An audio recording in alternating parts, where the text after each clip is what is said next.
I was standing at the admissions desk of the emergency room, clutching my wallet and trying to remember my brother's social security number, when the nurse turned the clipboard around for me to sign and I saw it in black and white. Patient name Jacob Allen Bishop. Age 28. Emergency contact Claire Bishop Hart. Sister. Mother Claire Bishop. Father unknown. For a second I honestly thought it was a clerical error, the kind of mix-up you laugh about later, like when the pharmacy spells your last name wrong. Then my brain caught up with my eyes and every sound in that waiting room, the TV in the corner, the beeping monitor behind the curtain, the kid whining about his arm, dropped away until there was just me, the paper, and the roaring in my ears. "This is wrong," I said, but it came out as more of a croak.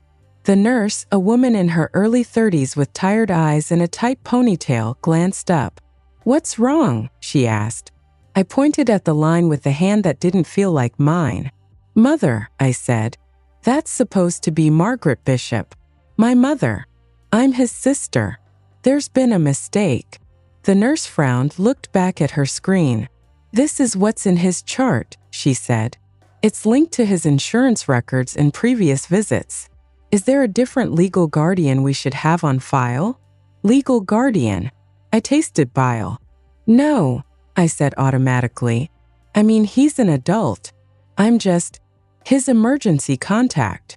My voice wobbled on just, gave me away. The nurse's expression softened. "You can correct it later with medical records if there's an error," she said gently. "Right now they're still working on him. You're Claire, right?" "Yes," I said, staring at the paper like if I looked long enough it would rearrange itself into something that made sense. "Claire Hart. His sister." She hesitated. "He told the paramedics you were his mother before he lost consciousness," she said quietly. "Sometimes people are confused when they're in distress, but we go with whatever they give us if there's no other info." I blinked. "What?" "He was in and out on the ride in," she said. "Kept saying, 'Call Claire, she's my mom, she'll come.'" My legs went weak. I grabbed the edge of the counter. He said that?" She nodded. "Do you want to correct it or leave it for now?" she asked. "It won't change his treatment. It's just demographics." Demographics? Like my life could be reduced to a box checked wrong in a database. "Leave it," I heard myself say. "Just leave it." I signed where she pointed, my hand moving automatically, my brain 1,000 miles away in a small town 15 minutes from that hospital, in a split-level house with faded shutters and a woman who had looked me in the eye 30 years ago and told me the baby was gone. Gone. Adopted by a lovely Christian couple far away where no one would ever know that I, Claire, the straight-A youth group girl, had been pregnant at 16. "You should sit down," the nurse said. "It might be a while. The doctor will come talk to you when they're done in there." I nodded and turned toward the waiting area. That's when I saw my parents coming through the automatic doors, my mother's hair still in its nightly rollers, my father's shirt buttoned crooked in his haste. They saw me at the same time. Mom clutched her purse strap. Dad's face crumpled. "How is he?" Mom demanded before she'd even reached me. "Have they said anything?" "They're working on him," I said. My voice sounded strange thin. "They haven't come out yet." Dad put a hand on my shoulder, heavy and trembling. "The Lord's watching over him," he said automatically, the way he said grace before every meal, like if he kept saying the words the outcome would change. Mom glanced toward the nurse's station, then back at me. "They called you?" she asked. "The paramedics?" "Yeah," I said. "My number's in his phone." I hesitated, then added, They listed me as his mother." The effect was immediate. Mom's face went utterly still, all the color draining out. Dad's hand tightened on my shoulder. For a heartbeat we just stared at each other. Some silent language we'd been speaking our whole lives roaring to the surface. "That's ridiculous," Mom said finally, too fast. "You're his sister. They must have misunderstood." "He told them," I said. "On the way in. That's what the nurse said. Call Claire, she's my mom." My father's eyes flickered to my mother's. It was quick, the kind of look you'd miss if you didn't grow up cataloging every micro-expression in that house, but I saw it. I always saw it. He was confused, Dad muttered. He OD'd, Claire. He doesn't know what he's saying. Then why does his chart say my name under Mother? I asked, my voice rising. A couple in the corner glanced over. Mom pursed her lips, that familiar warning. You're making a scene. Because you've always acted like his mother, she snapped in a whisper. You coddle him. You enable him. Don't put this on us. It was so fast, that pivot.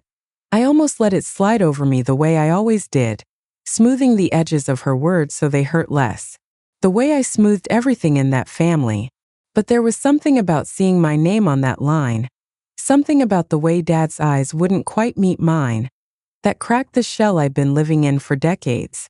I'm not putting anything on you, I said slowly. I'm asking why the hospital thinks I gave birth to my own brother. Not here, Dad hissed under his breath. Not now. He's back there fighting for his life, and you want to dredge up old. He trailed off. Old what? Old sin. Old shame. Old summer. My heart slammed. You told me he was adopted, I said, the words tasting like dust. You told me that summer in Ohio that the couple from church, that he was going to have a new life far away. Mom's eyes flashed. He does have a new life, she said.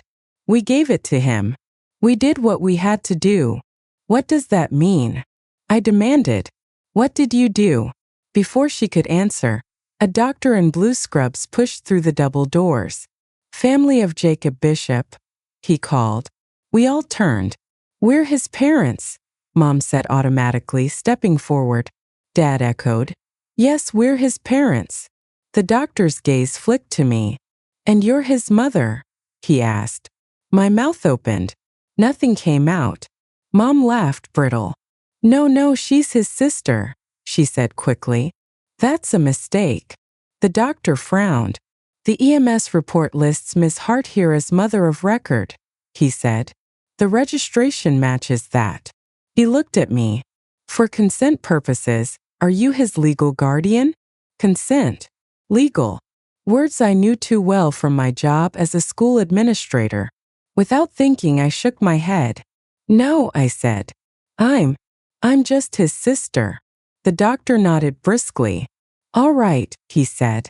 For now, as next of kin, we'll keep you all updated together. He's stable, but it was close.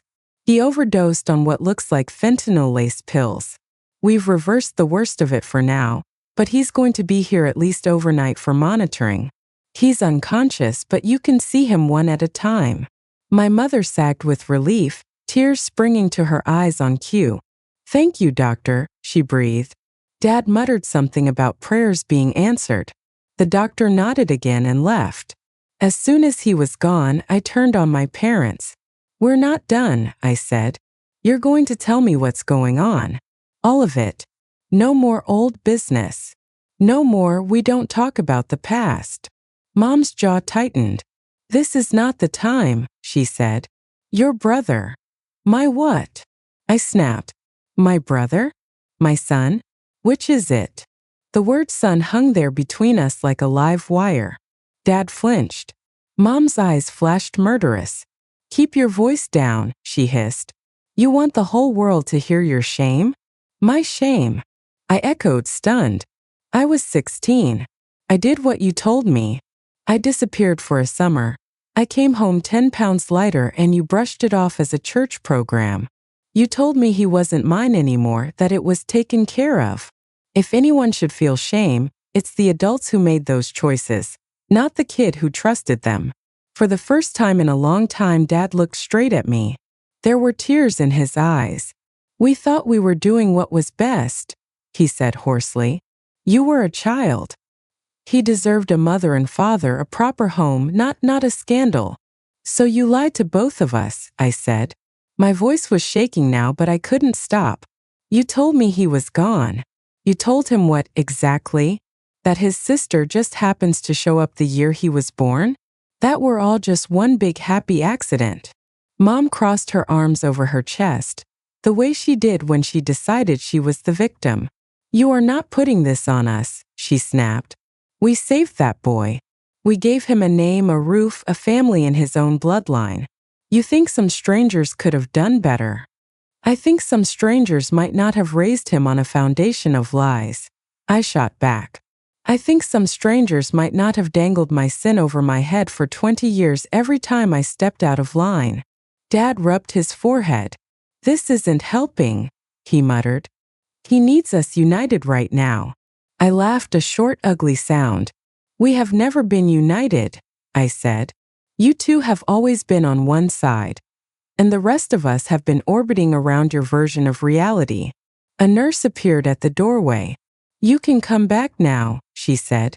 "One visitor at a time, please." Mom straightened, smoothed her blouse. "I'm his mother," she said. "I'll go first."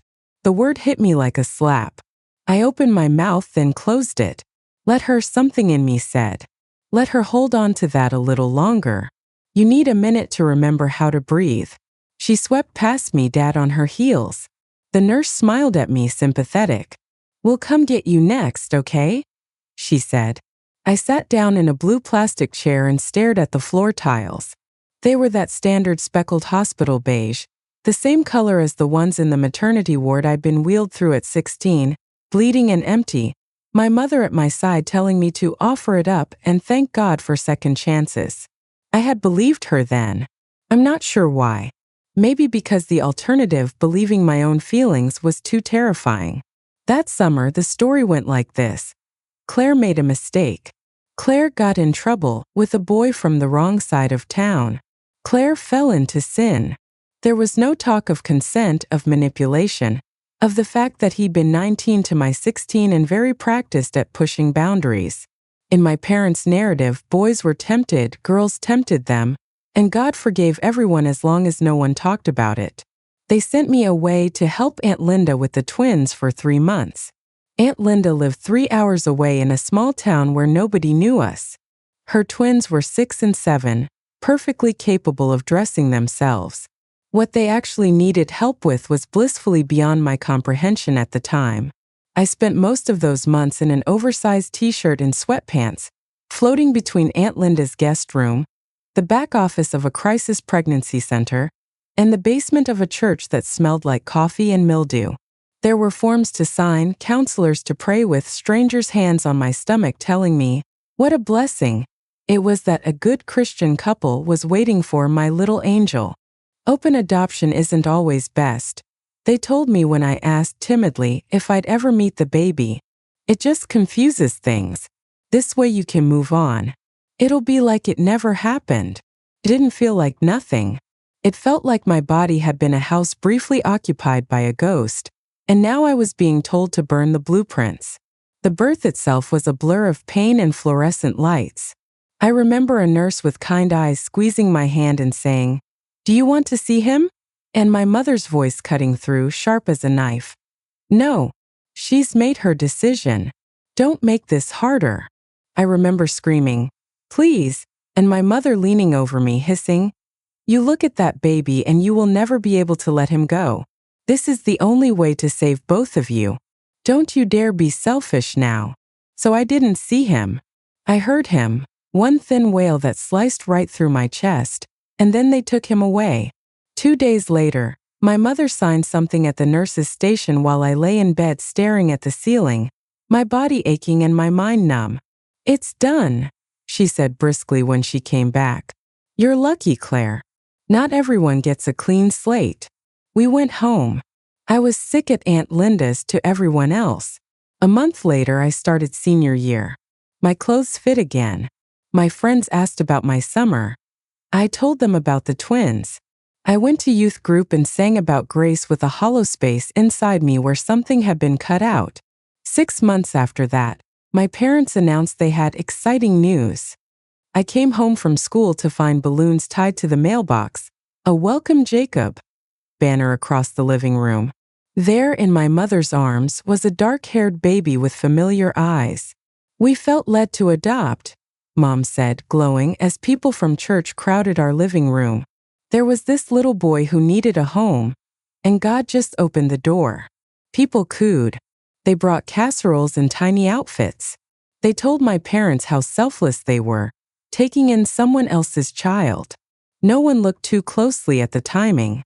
Small towns know how to not look. I didn't need a DNA test. My body knew the shape of him from across the room. When I held him, because of course they handed him to me, the experienced mother's helper, my arms went weak. He rooted against my chest and I nearly collapsed. "Isn't this wonderful?" Mom whispered in my ear, her smile fixed. God brought him back to us. To us. Not to me. Never to me. After the party, when the dishes were done and the house was quiet, I asked, my voice shaking, Is he the baby?" Mom sighed. "He is the baby God wanted us to have," she said. "That's all that matters." Did the couple change their mind? I pressed. "The one from church?" For the first time, Dad answered instead of her. "Things didn't work out with them," he said gruffly. "Doors closed, others opened. We're his parents now. End of story." End of story. Except it wasn't. They told everyone he was adopted from a different town, different state, even depending on the day. They never said where. They certainly never said who his birth mother was. In our house, Jacob was my little brother. I was told firmly that my previous mistake was forgiven and forgotten, as long as I never brought it up again. "You have a chance to be a good influence now," Mom would say when I dared to linger too long watching him sleep in his crib. "Don't confuse him with your feelings. It's not about you." So I shoved my feelings down and learned to be his big sister. I changed diapers, rocked him when they were too tired, took him to the park, helped with homework. When he got old enough to ask questions, I stuck to the script. "You're special," I'd tell him. "Mom and Dad chose you. Not all kids get that." "Did they choose you?" he'd ask. "No," I'd say, ruffling his hair. "They were stuck with me." He laughed every time. As we got older, the cracks showed. Jacob never quite fit the mold my parents had carved for him. He was too loud, too restless, too angry in ways no one would name. Teachers said behavior issues and attention problems. Mom said rebellion and sin nature. Dad said boys will be boys and he just needs discipline. I said nothing because every time I opened my mouth to suggest therapy or medication or even a different parenting style, Mom would narrow her eyes and say, "Maybe if you hadn't filled his life with so much of your drama before he was born, he wouldn't be so troubled." That was the closest she ever came to acknowledging the truth. My drama, apparently, had seeped into his cells. He found out he was adopted at 13. Not because my parents sat him down and told him in a loving, age-appropriate way, but because some kid at church blurted out, "At least my mom wanted me," in an argument, and he came home and demanded answers. "Of course we wanted you," Mom said, offended. "We chose you." "That's not what I asked," he shot back. "Are you my real parents?" The argument went nuclear. At one point I heard Mom say, "Your real mother didn't even want to hold you. We're the ones who were there." I stood in the hallway, shaking as my brother's world tilted, and did nothing. I told myself it wasn't my place. I told myself I'd just make it worse. He drank for the first time at 15. Weed, pills, whatever he could get his hands on followed not long after. "He's throwing his life away," Dad would say, staring at the kitchen table. "After everything we did for him." "This is why I was against adoption," Mom would mutter. "You never know what kind of blood you're bringing in." I wanted to scream, "He has my blood, actually. He has your blood. He is not some stray you picked up. He is a human being whose entire existence you turned into a story about your generosity."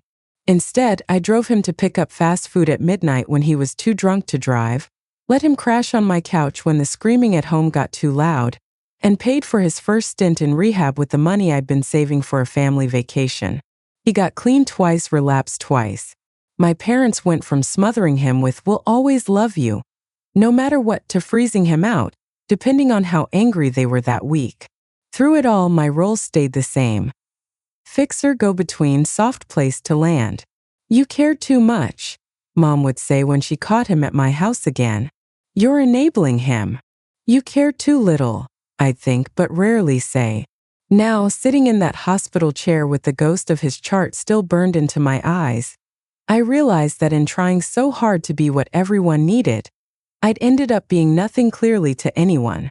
Not his mother. Not really his sister. Just the person who carried the weight of everyone else's choices. Miss Hart. The nurse's voice cut through my spiraling. He's asking for you. Relief and terror flooded me at once. He's awake. In and out, she said. But he's stable. Your parents had a turn. He keeps asking for you. Of course they went first. Of course they did. I followed her down the hallway, past curtain after curtain, until we reached his bay. Jacob looked impossibly young lying there, for in his arm, oxygen cannula under his nose, monitor beeping steadily. There were bruises on his forearms, marks on his hands. His eyes, when they fluttered open, were glassy but focused enough to find me. Hey, I whispered, forcing a smile. You scared the hell out of us, kid. Language, he rasped, a little smirk tugging at his mouth. My chest loosened a fraction. If he could make that joke, he was still in there. I pulled a chair close, sat down. For a moment we just looked at each other, the way we always did after a crisis, both waiting to see which version of him would show up. This time he didn't make me wait. They lied, he said, his voice barely above a whisper. About you. My throat closed. What do you mean? I asked even though I knew. He glanced toward the curtain, then back at me. I saw the chart, he muttered. Earlier, when they thought I was out. Mother. Claire Bishop. He swallowed. It's the same name on my birth certificate. I stole it once. When I was 15. My heart dropped into my stomach. You saw it then? He nodded, looking past me. They said it was a mistake, he said. Said some nurse wrote the wrong name years ago. Said you were just the one who signed something because Mom was too upset that day. I wanted to believe them. His eyes flicked back to mine, sharp despite the drugs. I don't believe them anymore. I opened my mouth, closed it. My whole life, every instinct had been trained to protect my parents' version of events, to keep the peace, to take the hit. But looking at him now, pale and shaking under hospital blankets because the pain inside him had gotten too loud to bear, something in me snapped into alignment. They lied, I said quietly. To both of us. His jaw tightened. So it's true, he whispered. You're my. The word caught in his throat. When I was 16, I said, my voice shaking, I got pregnant. They sent me away. They told me you were going to some nice couple across the state. They told me I'd never see you again. Then they brought you home and told everyone you were adopted. They told me I was forgiven as long as I never spoke of it. They told you. I don't even know what they told you. He stared at me like I just started speaking in tongues. You knew, he said finally. This whole time. You knew. Shame flooded my chest. I suspected, I said. I knew in my body, but they never said it out loud. They said it didn't matter. They said you were their son and my brother and that was that. And I was a kid. I believed them when they said silence was the only way to keep you safe. He laughed, a dry, broken sound. Safe, he repeated. Yeah, I felt real safe my whole life. I flinched. I'm so sorry, I said, for not telling you sooner, for not fighting harder, for leaving you alone in a story you didn't choose. He turned his head away, blinking hard.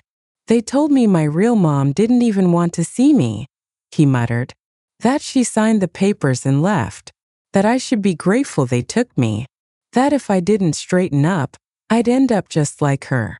Tears burned my eyes. I begged to see you, I said. They wouldn't let me. They said if I held you, I'd ruin your chance at a good life. They used my love for you to keep us apart. Silence fell, heavy and jagged. A monitor beeped somewhere down the hall. The air smelled like antiseptic and something sour. Why didn't you tell me? He asked finally, his voice small in a way I hadn't heard since he was 10. Why didn't you tell me yourself? There it was. The question that had sat in my ribcage for 28 years, waiting to be answered. The truth was messy. I could tell him I was scared, that I'd convinced myself it would destroy him, that I'd swallowed my own pain so long I didn't know how to speak around it. None of that would make up for the hole it had left. Because I was a coward, I said simply. Because they raised me to believe I was dangerous to you, that my presence, my truth would hurt you more than their lies. And because every time I worked up the nerve, I'd hear Mom say, "Don't confuse him, Claire. He's got enough on his plate." And I'd go quiet again. That's on me, not you. He looked at me for a long time. So what now? He asked. You want me to call you Mom? Start over. Pretend you're not the same person who lectured me about curfew when I was 15 like you hadn't been pregnant at that age. Stung, but I deserved it. No, I said. I don't want you to pretend anything. I don't even know what I want, beyond you staying alive. His eyes filled with tears. He blinked away angrily. I don't know who I am, he whispered. I'm not their son, I'm not your brother, I'm some mistake everybody keeps trying to fix without asking me what I want. You're not a mistake, I said too fast. You were never. Don't, he snapped. Don't do the Hallmark thing. I'm tired, Claire. Tired of rehab, tired of church people telling me God has a plan, tired of Mom crying like I OD'd at her. If you're going to be real with me now, be real. I swallowed. Okay, I said. Real. I was a kid who got hurt by someone older who should have known better. I got pregnant. Our parents were more worried about their reputation than my trauma. They shipped me off, then brought you home as their redemption arc. They built their whole identity around saving you, and in the process, they never let you just be Jacob. I went along with it because I thought that was love. It wasn't. It was control. I can't fix what they did. I can only tell you the truth now and let you decide what to do with it.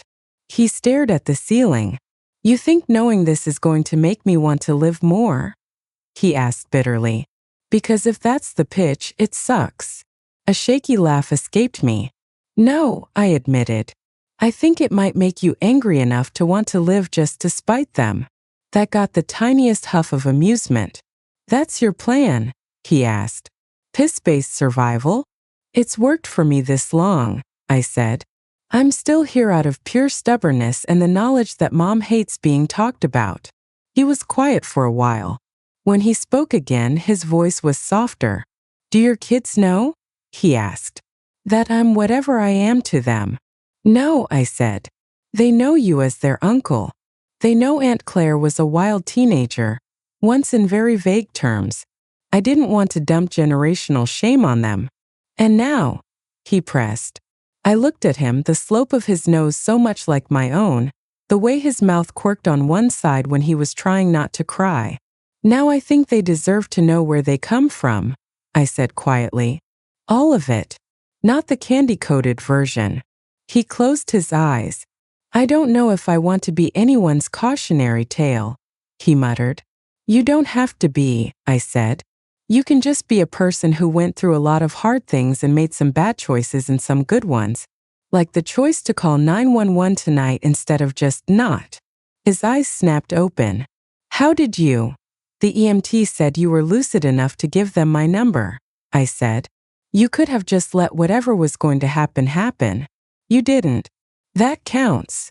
He looked away. Maybe I was just too high to dial the right person, he said. I smiled sadly. You dialed the person you thought was your mother, I said. Even if your brain didn't have the vocabulary right. He swallowed hard. I hate you, he said suddenly, but his voice shook. I hate that you're the one person I can't write off as a liar even though you lied the longest. The words sliced me open, but I nodded. I know, I said. I can live with your hate more easily than I can live with you dead not knowing the truth. A tear rolled down his temple. He didn't wipe it away. They're never going to forgive you for telling me, he said. You know that, right? They built a whole church persona on this. They already don't forgive me for existing, I said. This just gives them a fresher reason. A small, humorless smile tugged at his mouth. You really don't care? He asked. I care, I said. But I'm starting to care more about whether I can look myself in the mirror than whether Mom can look at me across a potluck table. He snorted. That's dark, he said. That's growth, I corrected. A nurse poked her head in. We need to let him rest, she said gently. You can come back in the morning. I'll be here, I told him, standing up. Whether you want to talk or throw things, I'll be here. He didn't answer. But as I turned to go, I felt his fingers brush mine, the barest ghost of a grab, and I held on to that. Outside, in the harsh fluorescent corridor, my parents were waiting like an ambush. What did you say to him? Mom demanded. He's upset. He's alive, I said. That's the part one care about tonight. Dad studied my face. You told him, he said quietly.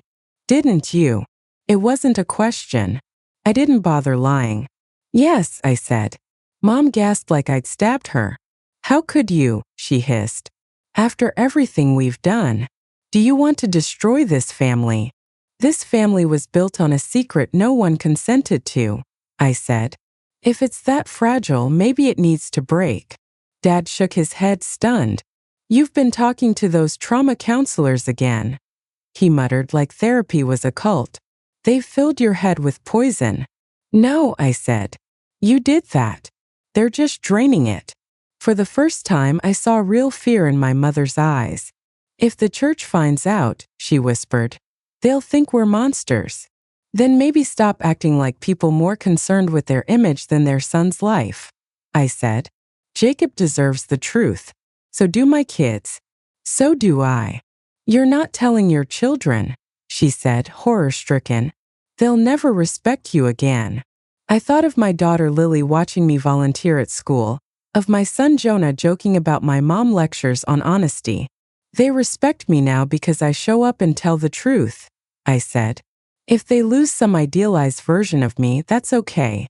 I'd rather they see a messy human being than a perfect liar.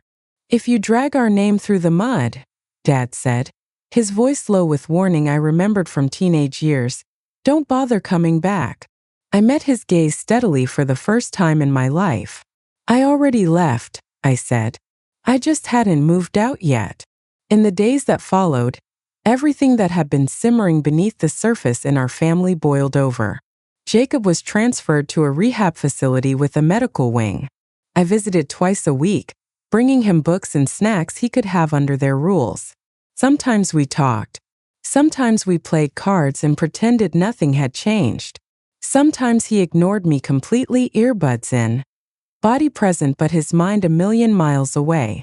My parents went into damage control mode.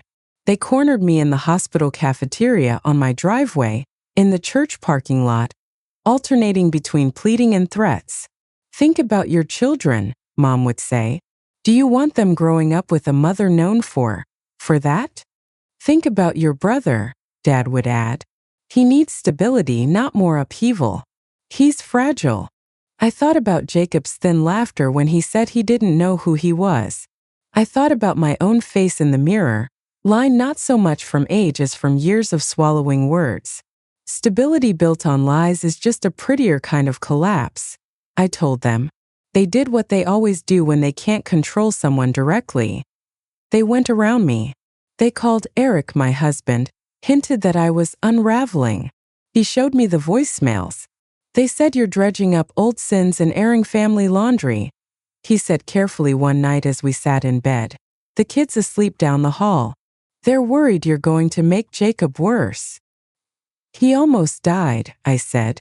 We're already at worse. Eric squeezed my hand. I told them if telling the truth is what sends him over the edge, that's on them for building his whole identity on a lie in the first place, he said. Relief flooded me so hard I nearly cried. You believe me, I whispered. I've always believed you, he said.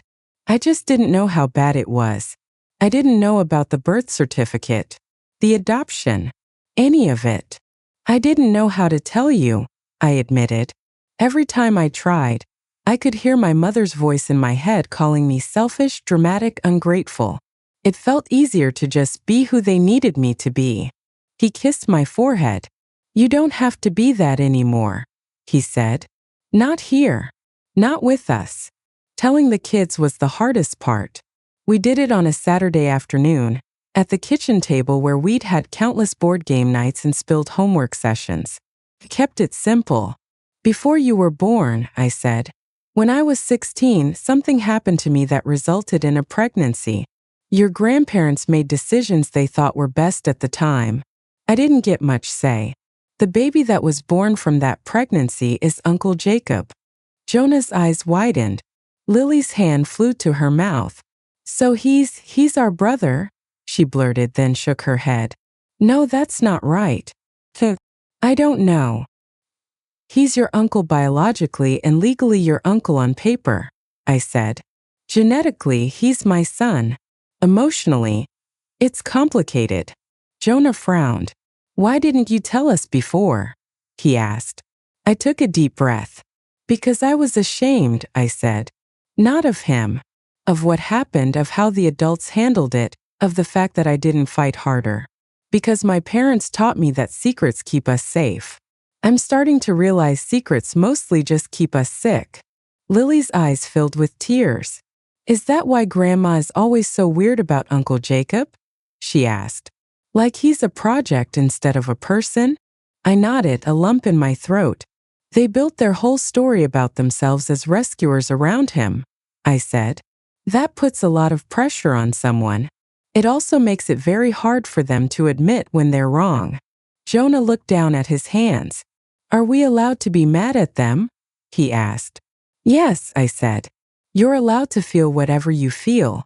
Mad, sad, confused, nothing. You're allowed to love them and still be angry. You're allowed to love Uncle Jacob and set boundaries if you ever feel unsafe." "Do you wish you'd kept him?" Lily whispered. The question sliced me open, but I didn't look away. "Every day," I said. "And I also know I was a child. I couldn't have given him what he needed alone. Both things are true. What matters now is what we do with the truth we have." Jonah swallowed. "Does he know about us?" he asked. "Like really know?" "He knows you're my kids and that makes you connected to him in a way that's different than just nieces and nephews," I said. "What you do with that is up to you. When he's ready. If he's ever ready." Lily wiped her eyes. "Can we send him a card?" she asked. "Something that just says we know and we still love him?" My chest ached. "Yeah," I said. "We can do that." My parents predictably were furious. "You had no right," Mom hissed over the phone when she found out. "That was not your story to tell." "It was literally my story," I said. "My body, my child, my trauma." "He's not your child," she snapped. "We are his parents. We did the hard work. We sacrificed. You lost that right when you signed those papers." "I was 16, I said. "I signed those papers because you told me God would hate me if I didn't. A contract signed under spiritual blackmail isn't exactly binding in my book." She gasped. "Spiritual blackmail? Listen to yourself. That therapist has turned you into a stranger." "No," I said. "She's helped me meet the person I might have been if I hadn't spent 30 years twisting myself into whatever shape you needed." "If you keep spreading these lies," Dad cut in, "we will talk to Pastor Greg. We will protect our name." "Your name is the least of my concerns," I said flatly. "My concern is Jacob not dying without ever having heard the truth from someone who actually loves him more than they love their reputation." That earned me a month of silence, which was honestly a relief. Jacob stayed in rehab longer than any of us expected. 6 weeks, then 8. He stayed through Thanksgiving, despite Mom's attempts to guilt him into just coming home for the day. "If I come home," he told me on the phone, "they'll pretend this never happened and I'll be back in the basement with a beer by New Year's." "So don't," I said. "Stay. Do the work. We'll bring you leftovers. You and your perfect little family," he said, bitter, the old resentment flaring. "You get to be the hero now. Must feel nice." It hurt, but I let it land. If it feels like that, I'm doing it wrong, I said. I don't want to be your hero, Jacob. I want to be someone you can trust not to lie to you anymore. That's it. He exhaled. I don't know if I can, he admitted. Trust you. Or anyone. That's fair, I said. One day at a time. You don't owe me anything. Not forgiveness. Not a relationship. Not the right to call you my son. All of that has to be your choice. The only thing I ask is that you stay alive long enough to have a choice. Months passed. He stumbled, but he didn't fall all the way back down. He moved from inpatient to sober living, got a part-time job at a warehouse, started going to meetings he didn't immediately mock. I went to a few family sessions when invited, sat in folding chairs while a counselor gently called out my parents on their rescuer complex. They stopped showing up after the third session. It's just secular blame shifting, Mom said. They don't understand the power of forgiveness. Forgiveness without accountability is just permission, I said. She hung up on me. Eventually, I made a choice I never thought I would. I went no contact with my parents. Not forever, I told myself at first. Just for a season. Just long enough to hear my own thoughts without their commentary layered over them. Long enough for my kids to stop flinching whenever my phone buzzed with Nana on the screen. Long enough for Jacob to see at least one adult in his life draw a hard line and stick to it. You really not talking to them? He asked one night as we sat on the hood of my car outside his sober house, watching the sun go down behind the strip mall. At all. At all, I said. I told them when they're ready to sit in a room with a therapist and admit what they did, to both of us, I'll reconsider. Until then, I need distance. You think they'll ever do that? He asked. I thought of my mother's grip on her Bible, my father's tight jaw, the way they'd rather implode than admit fault. I think it would take a miracle greater than my teenage pregnancy, I said dryly. He snorted. Then he sobered. You really don't care if the whole town thinks you're the villain now? He asked. I thought about the sideways glances at the grocery store, the rumors I'd heard secondhand that I'd lost my faith, that I was attacking my godly parents, that I'd brainwashed my son/brother. I thought about my kids rolling their eyes and saying, "Small towns, Mom," and changing the subject to their math tests. I care, I said, but I care more about whether you and my kids know the actual story. I can live with being the villain in someone else's fiction if it means I'm finally being honest in my own life. He was quiet for a long time. Then very softly he said, Do you remember when I was 7 and I hid in your closet because Dad yelled at me about the mud on my shoes? I smiled, surprised. Yeah, I said. You fell asleep on my laundry pile. My favorite shirt still smelled like your shampoo after that. You told me then, he said, eyes fixed on the darkening sky, that no matter what, I could always come to you. That even if Mom and Dad were mad, your room was a safe place. He swallowed. You meant it, right? My throat closed. I meant it, I said. I was just too broken to always follow through the way you needed. But I meant it then and I mean it now. He nodded. Okay, he said. Then, maybe I'll stick around and see what that looks like. For a while, we sat there in silence, shoulder to shoulder, two people trying to learn how to be something to each other beyond roles assigned by other people. Mother, sister, son, brother. Maybe just Claire and Jacob, messy, scarred, still here. It's been 3 years. My parents still tell anyone who will listen that I destroyed our family with worldly therapy and lies from the enemy. They post Bible verses about prodigal children and include my name in every prayer request. Sometimes I miss the simplicity of being the good daughter who never talked back. Then I remember that simplicity was just ignorance with a better paint job. Jacob is sober more days than he's not. He works nights at a distribution center, takes community college classes during the day. He's come to our house for dinner a few times, sat at our table while my kids peppered him with questions about music and video games. Once, watching him laugh with Jonah over something stupid, my heart squeezed so hard I had to leave the room and cry in the pantry for a minute. He doesn't call me Mom. I don't introduce him as my son. Sometimes when he's tired, he slips and says "Ma" and then corrects himself, eyes darting to mine. I let it go. I'm not in a hurry to define us. We lost enough to other people's definitions. I don't know if I did the right thing. Some nights I lie awake and hear my mother's voice in my head, telling me I've shamed the family, that I've dragged everyone through the mud, for my own selfish need to process. Other nights I hear Jacob's voice, small and scared at 13, asking, if my real mom didn't want me, why should I want me? And I know silence was the real cruelty. So that's where I'm at. I told my brother's son the truth about who he is. I told my kids the truth about who I am. I let my parents think whatever they need to think to live with themselves. And now I'm asking you, internet strangers who don't know my mother's casseroles or my father's hymns or the way my heart still stutters when my phone rings from a certain area code, if you found out your little brother was actually the baby you've been pressured to give up as a teenager, if your parents had built their entire identity on raising him as their redemption story, and then he nearly died and called you mom on the way to the hospital, would you have torn the lid off that secret, like I did, knowing it would blow up the family narrative and maybe whatever fragile stability he had? Or would you have kept the peace, let him keep believing whatever half-truths they fed him, and gone on being the good daughter in a story that never once made room for who you really were?